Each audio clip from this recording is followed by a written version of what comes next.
Scores of people disappear in a great city like San Francisco every year.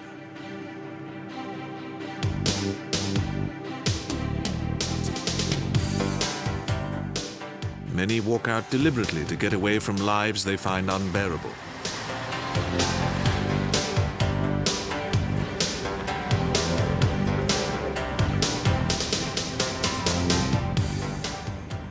But by the middle of 1985, Paul Cosner's disappearance was inexplicable.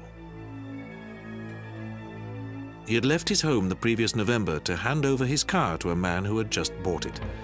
Cosner was never seen again, but the next day there were strange noises on his answer phone.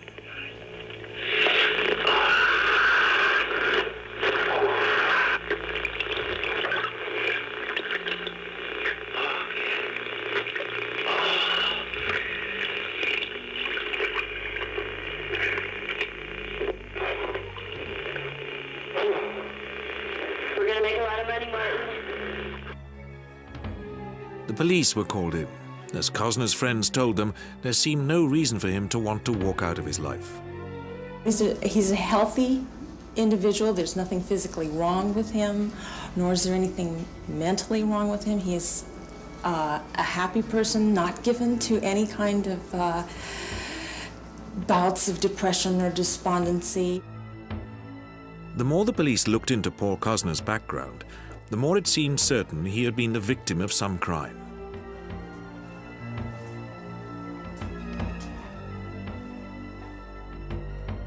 Soon his sister was openly expressing the fears that everyone had. I'm afraid that the person wanted the car and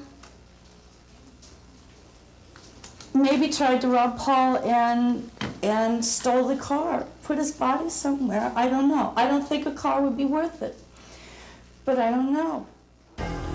There the man showed his driver's license, which gave his name as Robin Scott Stapley.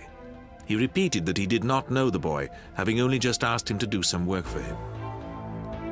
But when the police ran a computer check on the Honda's number, they discovered that it certainly did not belong to Mr. Stapley. Ominously, it was registered in the name of the missing Paul Cosner and was the car he had gone off to hand over.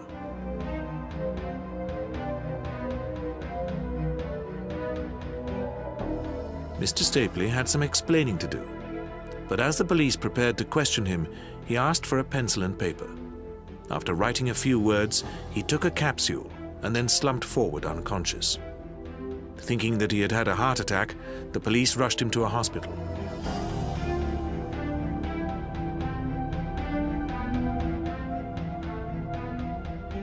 There he was found to be effectively brain dead and put on a life support system. Doctors diagnosed that the capsule had contained cyanide. Meanwhile, the police had checked the driving license and discovered that the man was not Robin Stapley. The real Robin Stapley lived in San Diego, and he had been missing since February. They also found a disturbing report that, shortly after he had disappeared, Stapley's camper van had been involved in a minor collision. A young Chinese man had been driving. The Honda was now thoroughly searched. There were 2 bullet holes in the front seat, 2 spent bullets, and some bloodstains on the fabric.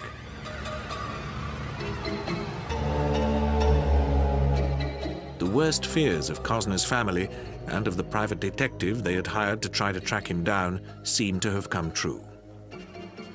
I would assume that this was probably a way of someone obtaining a car to use in their illegal activities. And I assume that because the time has gone by, that Mr. Cosner is no longer alive. Working on discarded receipts found in the car, the police discovered the name of Charles Gunnar.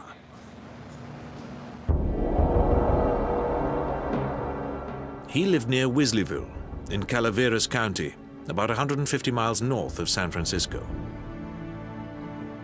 His house was outside the town, and little was known there about him.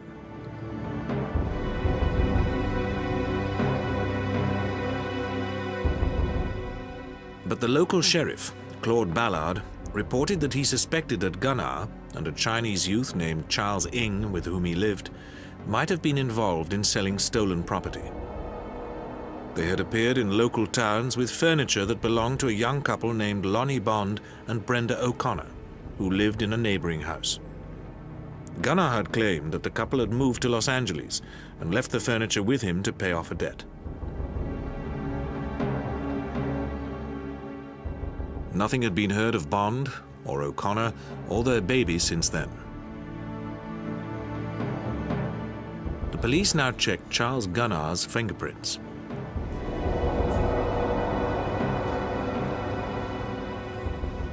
He turned out to have a criminal record for burglary and grand larceny in Mendocino County, where he had jumped bail. But his real name was not Charles Gunnar. It was Leonard Lake.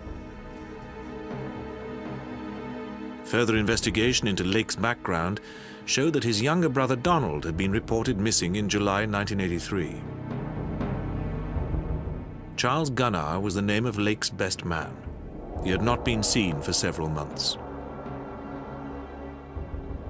Sheriff Ballard now obtained a search warrant for the house in Blue Mountain Road where Lake and Ng had been living.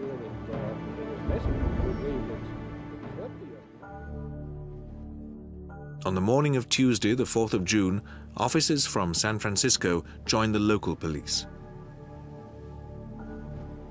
They drove up to the small two-bedroom ranch which stood in 3 acres of land. At first, this seemed ordinary enough. But then the police got inside and reached the main bedroom. There were hooks in the ceilings and walls, and other things which, as the police later described, made them think that some sort of bondage had taken place. Screw holes on each corner of the bed and the eye bolts in the dresser that we probably feel that it's possible he could have tied them down with those. A box was found containing chains and shackles. A wardrobe was full of women's clothes.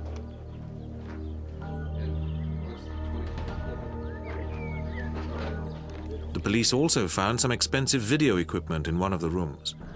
When the serial numbers were checked, this was found to belong to a San Franciscan couple named Harvey and Deborah Dubbs. They had disappeared with their 16-month-old son Sean almost exactly a year before. They had left their San Francisco apartment without taking any belongings. But when their credit cards had started to be used, the police had made a televised appeal for help. We would like to, the people that use the credit card, if they're not involved in the disappearance of the Dubbs family, we again, would like to assure them that they're not going to be prosecuted for, buying a dinner with a stolen credit card. We're a lot more interested in finding out what happened to the Dubbs family. But there was no response.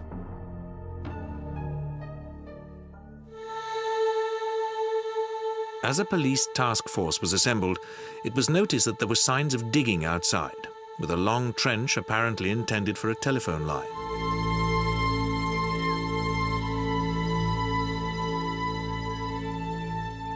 There were traces of ash and what might have been bone. Also outside were an incinerator and a breeze block bunker, which had been built into the side of the hill. The bunker seemed to be equipped as a fallout shelter, with stores, guns, and military uniforms. At one end were shelves on which were manacles, handcuffs, and 3 knives. But the real horror lay in a windowless cell concealed by a false wall. Inside that room, there was a makeshift bed that had a small mattress on it and some blankets. There was toilet paper in there, personal effects for a female, such as makeup, and also a small plastic bucket used as a toilet, we believe. What the officer did not reveal was that the room also had a one-way mirror and hooks positioned so that a body could be secured on the bed.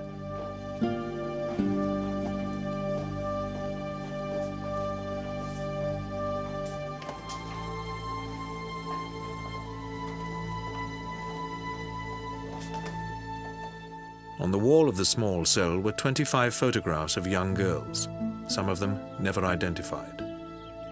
Elsewhere in the house, the police found videos showing some of them being stripped, shackled, beaten, and tortured.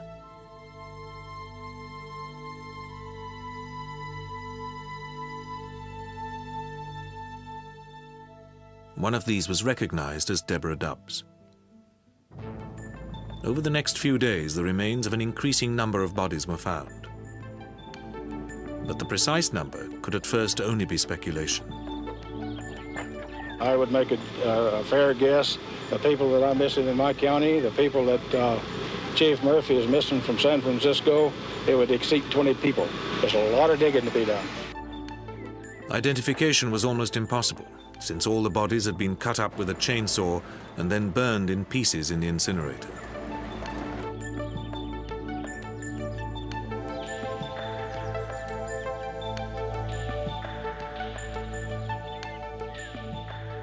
The police chiefs continued to be cautious as to numbers. I'm saying at this point there are approximately 25 people who at one time or another had some dealings with the lake and Ing, especially the lake, that are at this particular time unaccounted for. The grisly story soon became national news, and local church leaders tried to comfort those with missing girls. Our hearts go out to all the families who are wondering, is my daughter among them? Is my daughter alive? Is my daughter dead? However, it was established that one grave did contain the remains of a man, woman, and baby. Whether it was the Dubbs or the Bond O'Connors could never be ascertained. A friend of the Bond O'Connors talked about how Brenda had become increasingly concerned about her neighbors.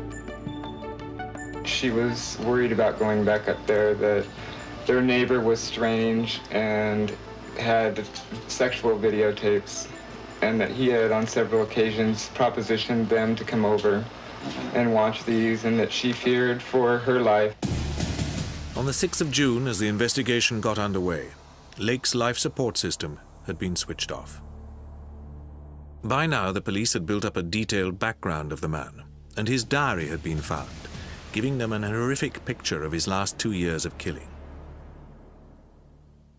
Lake had been born in San Francisco in 1946. He, his retarded brother, and 2 sisters had been rejected by both his parents, who were alcoholics at an early age. They were raised by their grandmother, who was a strict disciplinarian. Lake had become obsessed by sex. In return for protecting his sisters from the assaults of Donald, the retarded brother, he enjoyed their sexual favors and took nude photographs of them. Lake had escaped from this claustrophobic family background by joining the Marines. He served for 7 years, including 2 tours in Vietnam. But despite later boasting about his exploits, he never saw combat. He seemed adept at hiding his fantasies of sex and violence. After leaving the Marines, he lived for 5 years in San Diego and seemed a model citizen. He taught, worked as a volunteer firefighter, and devoted time to charities. He had married a girl named Clara Lynn Balash, nicknamed Cricket, in a bizarre ceremony which included a goat made up as a unicorn.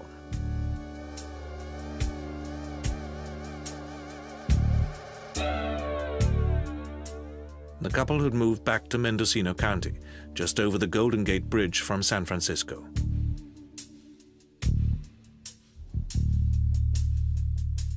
The marriage had broken up, but it was to Cricket that Lake wrote his last note, asking to be forgiven for what he was about to do. But the model citizen Lake became increasingly convinced that the world was doomed to perish in a nuclear holocaust. He began to mix with military enthusiasts and survivalists, practicing self-defense and living off the land. Lake and Gunnar acquired the ranch near Weasleyville, and it was here that Lake began to live permanently after he had been obliged to flee from Mendocino after being involved in a burglary. By the end of 1984, Charles Gunnar had disappeared, and Lake had taken over his identity. The diary made it clear that Lake's murderous career had begun well before he had moved to the ranch. He had been a member of many communes and survivalist camps, and at one of these he had murdered his brother Donald. Lake had begun to fantasize about the coming Holocaust, which would destroy most of humanity.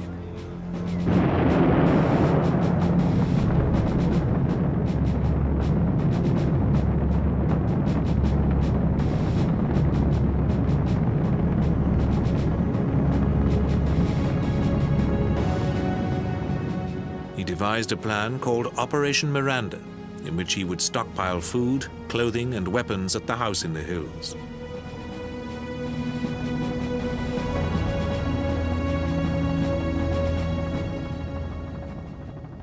His bizarre sexual fantasies were also fed by the red light district of San Francisco, and he envisaged kidnapping girls who would be kept as his sex slaves and used to breed a new world population.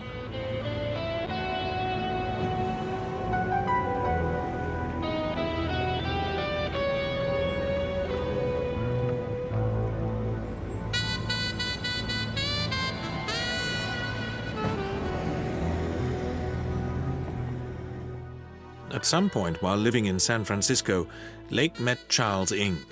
He became a frequent visitor to the house. Lake's fantasies now began to be put into action. People would be lured to the house. Any men or babies would be killed immediately, while the women were kept for a time, stripped, shackled, and sexually abused until their captors grew tired of them. Despite these attempts to live out his fantasies, Lake, like many serial killers, had been aware of the ultimate hopelessness of his position.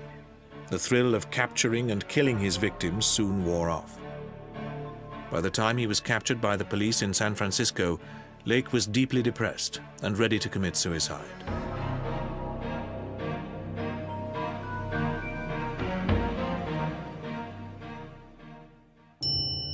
His young friend was made of sterner stuff. Born on Christmas Eve 1961, the son of wealthy Hong Kong Chinese parents, Ng seems to have been a classic poor little rich boy who lacked for nothing and took to petty thieving and other juvenile delinquency to give his life some excitement.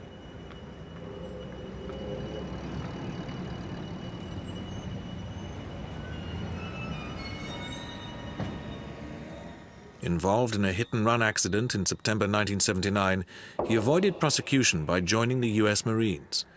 But within 2 years, he had gone absent without leave, after an arms robbery from his barracks. A short while later, he was arrested by an FBI SWAT team at a derelict motel in Mendocino, where he had holed up with Leonard Lake after a robbery. Lake managed to go on the run. Ng spent almost 3 years in the federal prison at Leavenworth. Released in June 1984, he seems to have gone straight back to join Lake at the ranch near Weasleyville.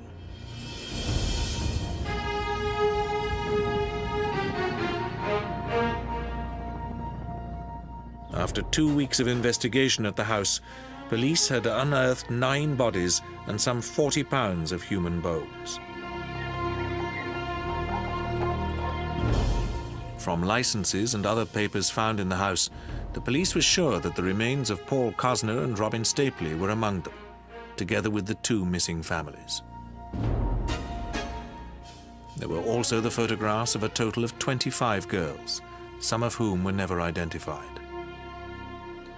But as the investigation at the house uncovered its gruesome haul of bodies and remains, it became clear that without other evidence, the full count would never be known.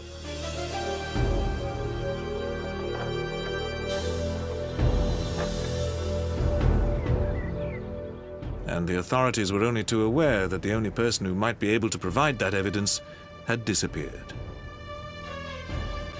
Unless Ng is found to corroborate any stories of how many, it's going to be very difficult to really say how many and who it was. A wanted poster was issued initially detailing interstate flight following a burglary rather than murder, and Ng's description was given on television and in the press. Ng was traced to Chicago, but he fled before police reached his hotel. They suspected that he must be heading for Canada since he had family there, but for the next few weeks there were no sightings.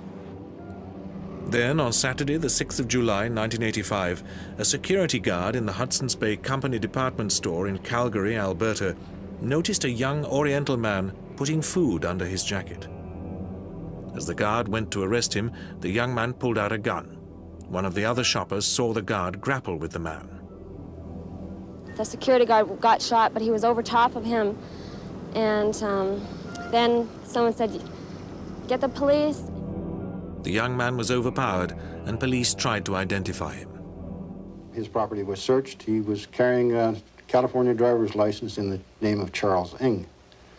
And at that point, we fingerprinted the man, and he was subsequently identified positively as being Charles Ng.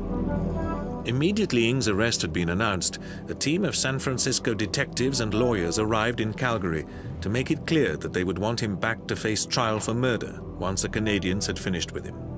The Canadian authorities were initially cautious about the implications. They're going to interview the suspect with a view to seeing whether in fact he's the guy that they are looking for, and whether the evidence that they have supports the charge to make an application for extradition a possibility. On the 16th of December 1985, Charles Ng was sentenced to 4.5 years in Canada for attempted murder. A battle for his extradition now began, with Ng's lawyers arguing that Canada's laws forbade a prisoner to be sent back to face a possible death penalty. US lawyers argued that if this were upheld, then Canada would become a haven for every US killer who could get across its border. The case went to the Canadian Supreme Court, and on the 26th of September 1991, it ruled by 4 votes to 3 that Charles Ng should be returned to the United States to face trial for the appalling carnage which he seemed to be implicated in. Some 4 years later, he was still awaiting trial after several postponements.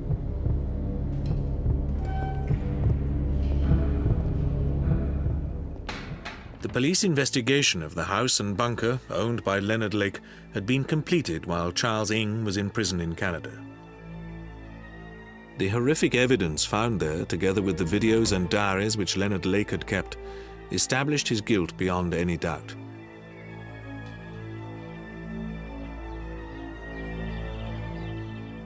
But the police were still unable to say exactly how many people had been slaughtered.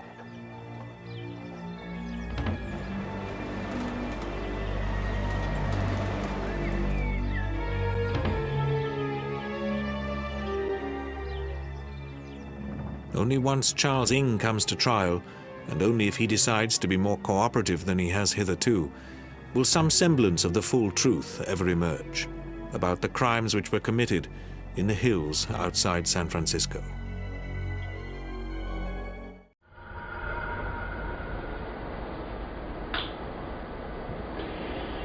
Good evening. It's a Sunday in October, 22nd, 23rd, something like that. Very close to my 38th birthday. And I'm starting this tape without script or without any real organization of what I want to say. But I do feel a need to explain. What I want is an off-the-shelf sex partner. I want to be able to use a woman whenever and however I want. And when I'm tired or bored or not interested, I simply want to put her away, lock her up in a little room, get her out of my sight, out of my life. A slave, there's no way around it. Primarily a sexual slave, but nonetheless a physical slave as well. And I believe that if I can construct a holding cell, a place where I can put such a woman, a facility that is so stark and so empty, so cold, so quiet, so totally removed from the world, that I can quickly condition a young woman to cooperate with me fully. If you go along with this, cooperate with this, we'll be as nice as we can to you within the limits of keeping you prisoner. If you don't go along with this, we'll probably take you into the bed, tie you down, rape you, shoot you, and bury you. So, my lady, time's up. Make your choice. I want to be available. That's all we wanted to hear. While you're here, we'll keep you busy. You'll wash for us, you'll clean for us, cook for us, you'll cook for us. That's your choice in a nutshell. It's not much of a choice, unless you've got a death wish. Yeah, I don't check.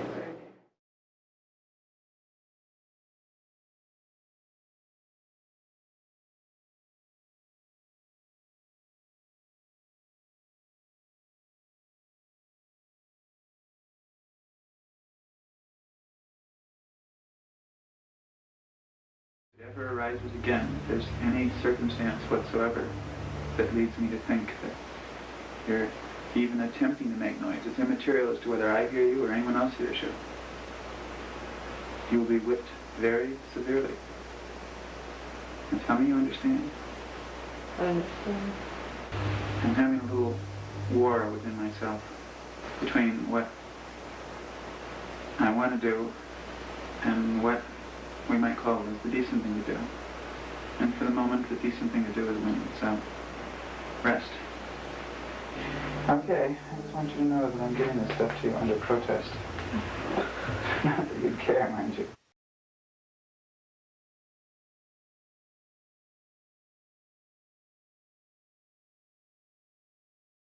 You let us know? Probably not. Why are you doing this? Because we hate you. Yeah. Your baby is going to be taken away. Excuse me. I'm going to be taken away. There's a family down in Fresno that doesn't have a baby. You're not taking my baby. And the baby's dead, right? I mean, they got one now. That's my baby. Brenda, you have a... Her baby is sound asleep, like a rock. We don't like you. Would I like me to put it in writing? It's done. Just stick it whatever we tell you.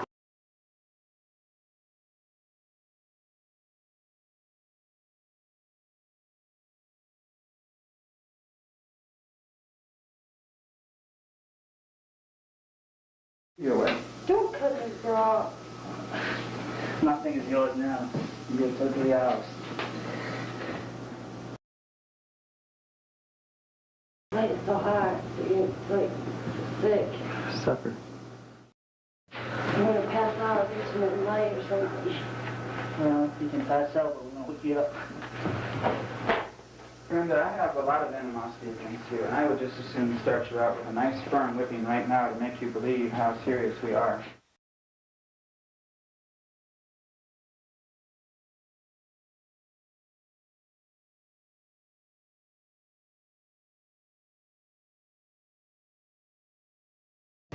So, I thought I'd unbutton my vest again for you.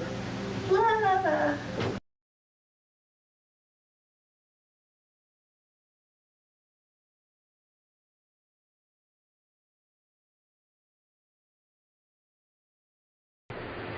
And since you're into my sweet little hat,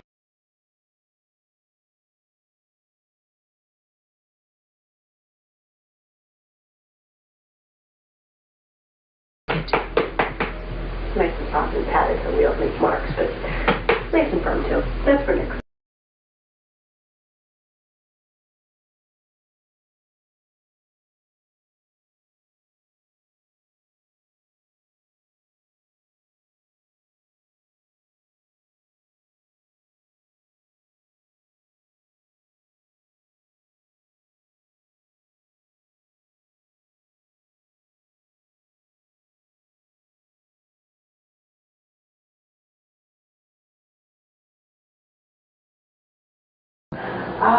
Let's see, we talked about underage performers, and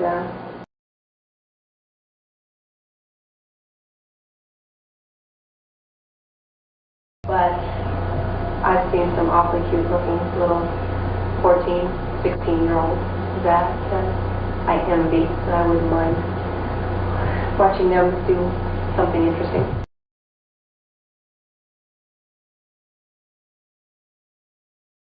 Hello, I'm Bill O'Reilly. Thank you for watching Inside Edition today. We are here in the hills overlooking San Francisco. That's the Golden Gate Bridge behind me. A spectacular view.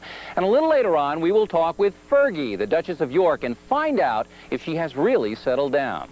But first up today, a story that has all of California watching. The story of Charles Ng, who is accused of being the most sadistic serial killer ever. A former Marine, Ng allegedly tortured men, women, and even little children for fun. He is now awaiting trial on multiple murder charges. Inside Edition spoke exclusively to a man prosecutors say Ng confided in. We must warn you, some of this story is very graphic. Here's Rick Kirkham's report. It could have been a scene right out of a Nazi death camp. But police say this chamber of horrors was found right in the middle of California, just outside the town of Wilseyville. A place where Charles Ng, a former U.S. Marine, and a self-proclaimed survivalist named Leonard Lake allegedly committed some of the most heinous acts of torture and murder ever to have occurred in the United States. The number of victims? Police say perhaps 40 or more. He can kill and not even think about it. He could kill you right now and go eat supper and not even think. Charles Ng's first crossing with the law came in 1982. Having been dishonorably discharged from the Marine Corps, Ng and his survivalist friend, also an ex-Marine, whom Ng had reportedly met through a Soldier of Fortune magazine ad, were arrested by FBI SWAT officers. It was discovered the pair had smuggled a large cache of hand grenades, rifles, and ammunition from Ng's former military base in Hawaii to the mainland. Leonard Lake jumped bail and went underground. Charles Ng was court-martialed and sent to the U.S. military prison near the famous Fort Leavenworth, Kansas penitentiary. There he met up with this man, who listened as Ng planned his revenge for his having been incarcerated. He seemed like he hated everyone and everything. He blamed everyone in the world but himself. Ng was known to have drawn vivid pictures of brutal murder scenes in prison. Fellow inmates feared him because of his expertise in martial arts. They referred to him as the prison's Bruce Lee. But it wasn't until he was released in 1984 that the world would begin to feel the true brutality of Charles Ng. It began when Lake and Ng moved into Central California. According to police, Charles Ng and Leonard Lake had constructed a concrete survivalist-type bunker a few hundred yards up the road behind me here. But authorities say honing their survivalist skills was not what this pair had in mind. Rather, Ng and Lake were dedicated to a project they had called Operation Miranda, a project that was solely dedicated to the rape, torture, and murder of anyone the two could lure up here. San Francisco car salesman Paul Cosner was one of the first victims.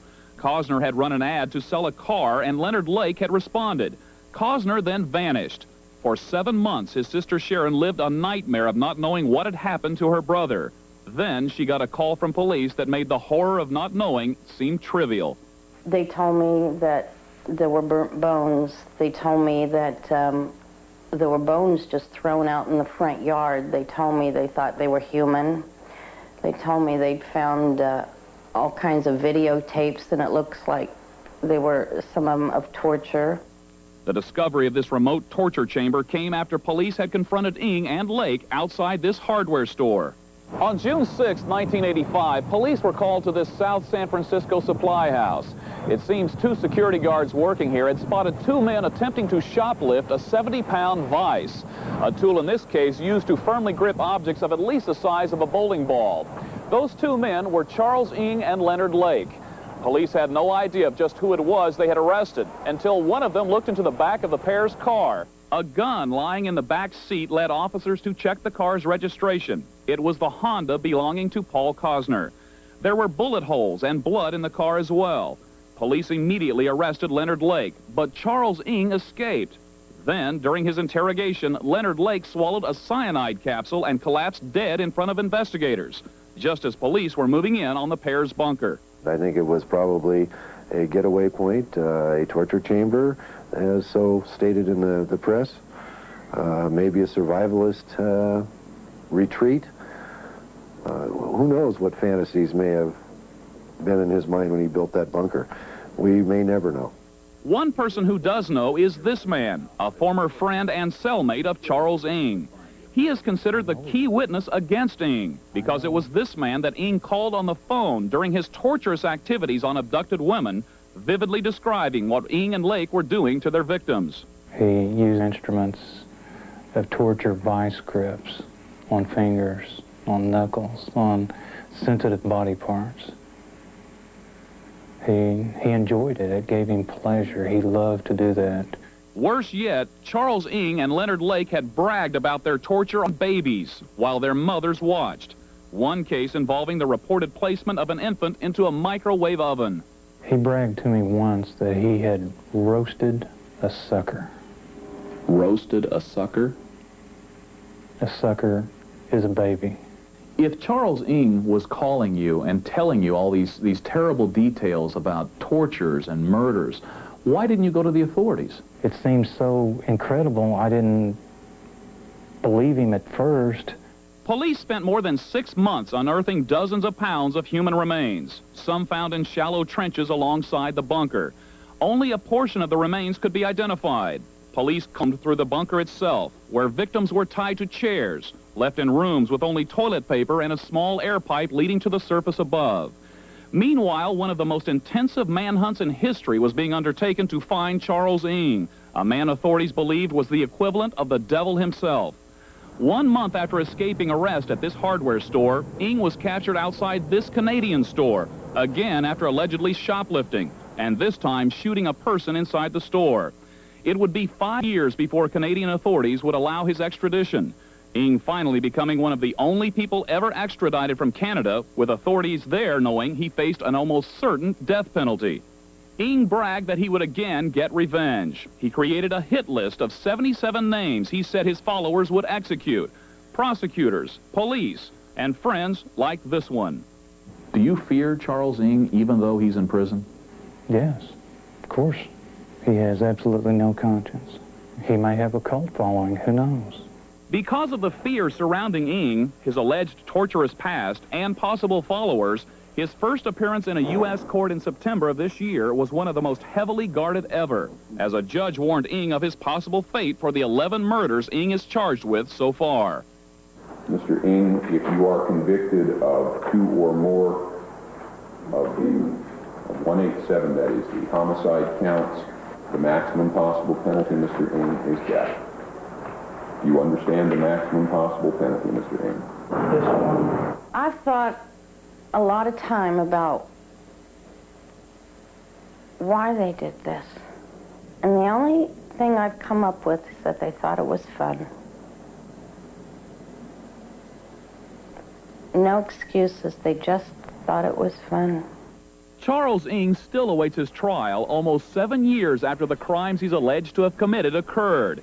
But everyone involved with this case agrees that the impact of those crimes will most certainly last a lifetime. Charles Ng is probably the most sadistic serial killer alive. He murdered, he tortured, he raped for the pure pleasure of it.